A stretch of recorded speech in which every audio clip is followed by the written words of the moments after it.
In this video, we're going to identify real, rational, irrational, integer, and whole numbers.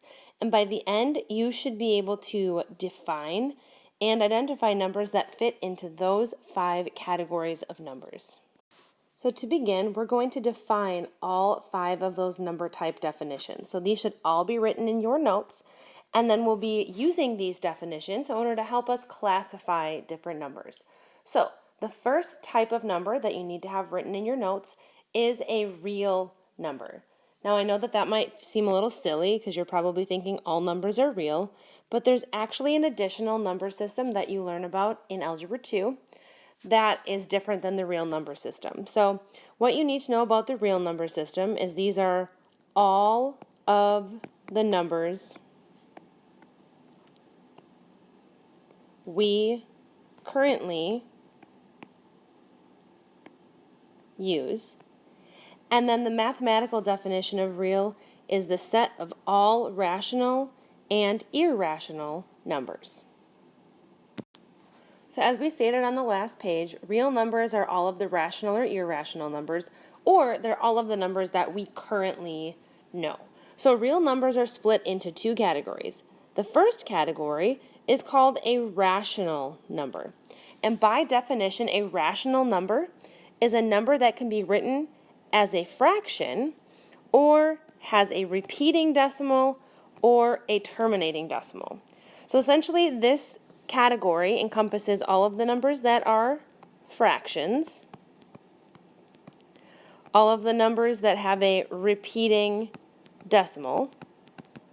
So this can look something like, 0.333 repeating. It might also look like 2.1717 repeating. So anything with a repeating decimal is considered rational. Then this final piece of the definition is saying that a terminating decimal is also considered a rational number. Now, if you don't know what the word terminating means, that means a number that essentially stops. That's what terminating means, it stops. So our rational numbers are a part of the real number system. And then from there we have irrational numbers. And irrational numbers are the numbers that cannot be written as a fraction. And the decimal form will not terminate, which means it goes on forever. And it will not repeat. So it needs to have both of those pieces to it.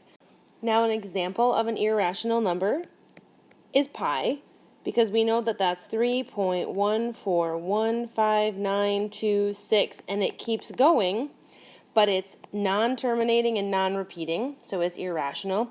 Another example is just kind of a crazy non-repeating, non-terminating number. So you could just make one up, 7.8642987.3, and say that number goes on forever in some crazy pattern. So you have rational and irrational numbers, and you should have definitions for both written down. Now within the rational number system, we have some specific number types called integers. And integers are the numbers without decimal parts. So that means they're positive and negative. And the big thing is they are just the numbers before the decimal point. So notice here that all of these, so -3, -2, -1, 0, 1, 2, 3, and so on and so forth in both directions, there's no decimal point. So we have integers that are rational numbers that have no decimal part. Then finally, stemming from the integers, we have the whole numbers, which are the positive integers or the numbers that you use to count. So those are numbers like 0, 1, 2, 3, so on and so forth. So you'll notice here that these are all positive, and they contain no decimal parts. So in order to better help you understand all of these number classifications, I want to draw you a visual of how these numbers are all classified and grouped together. So to start, we have this red rectangle. And this red rectangle represents every single number in our number system. So all of the numbers inside of this rectangle are the real numbers. So every number that we will work with is real. then the real numbers are split into two categories. So one category contains all of the rational numbers, and one category contains all of the irrational numbers. So real numbers get split into two categories. Remember, the rational numbers deal with things like fractions, repeating decimals, and stopping decimals, while all of the irrational numbers are those numbers that go on forever but also do not repeat. So real numbers get split into two categories, rational and irrational. Then from there is a subgroup of the rational numbers called the integers. So these are specific types of rational numbers, and these integers do not contain any decimal pieces to them. So they are just numbers with no decimal part. And then within the integers, there is another small group of just the positive integers called the whole numbers. So you can kind of visualize how this works. We have the real numbers. They break into two categories, the rational and the irrational, and then from there, rational numbers have a specific category called the integers, and then the integers have a specific category called the whole numbers.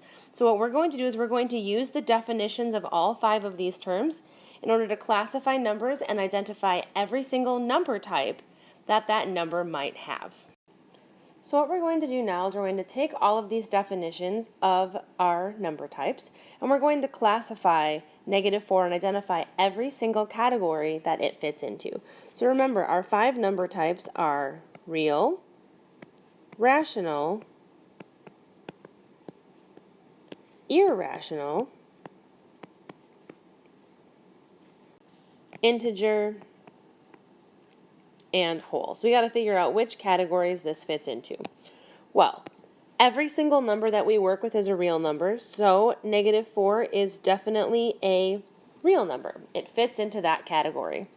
Then from here, we have to decide if it's rational or irrational. Remember, it can only be one of these. It's either going to be rational or be irrational.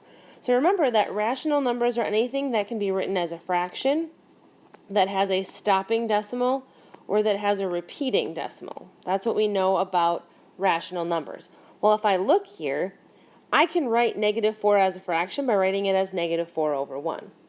I also notice that this is a stopping decimal because the number stops before it even hits a decimal point.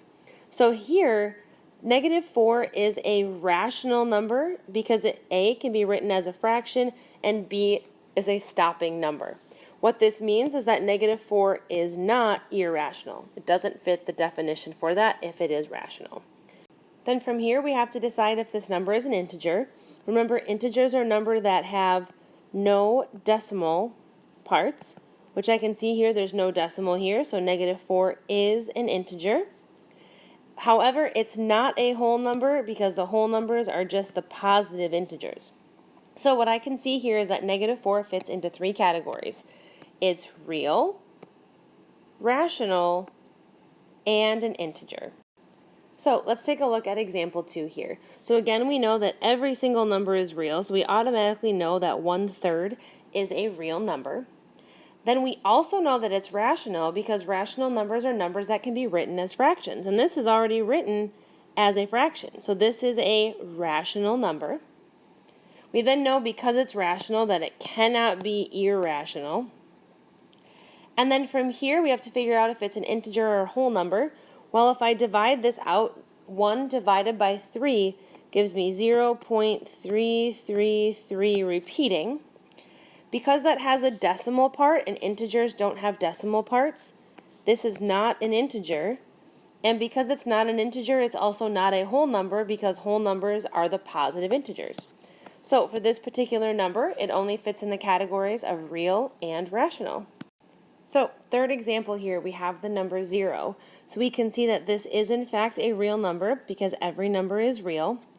We then can see that this number is a stopping number, or it can be written as a fraction of 0/1.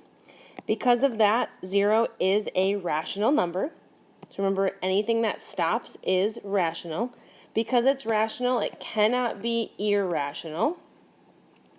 And then from here, we have to think about whether or not we have an integer. Remember, the integers are numbers that do not contain decimals. Here we notice that 0 does not contain a decimal, so it is in fact an integer. And because the whole numbers are the positive integers or the counting integers, we have 0 is in fact a whole number. So we can see that 0 falls into 4 categories. Real numbers, because every number falls there. Rational, because it's a stopping number. Integer, because it has no decimal part. And a whole number, because it is a positive integer. So next example here, again, we remember that all numbers are real numbers, so it fits into the real number category. Then we have to decide between rational and irrational. Well, rational numbers have to be written as a fraction, which this one is not. So then we move on to the next part. Has to be a repeating decimal, which this one is not.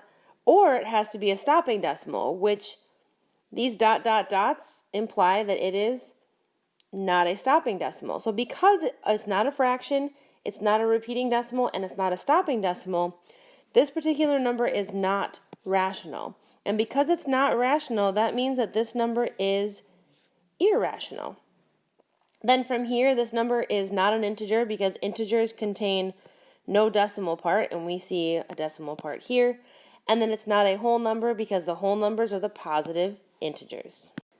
So here in this final example, again, we have our 5 categories. We know that this is a real number because all numbers that we work with are real.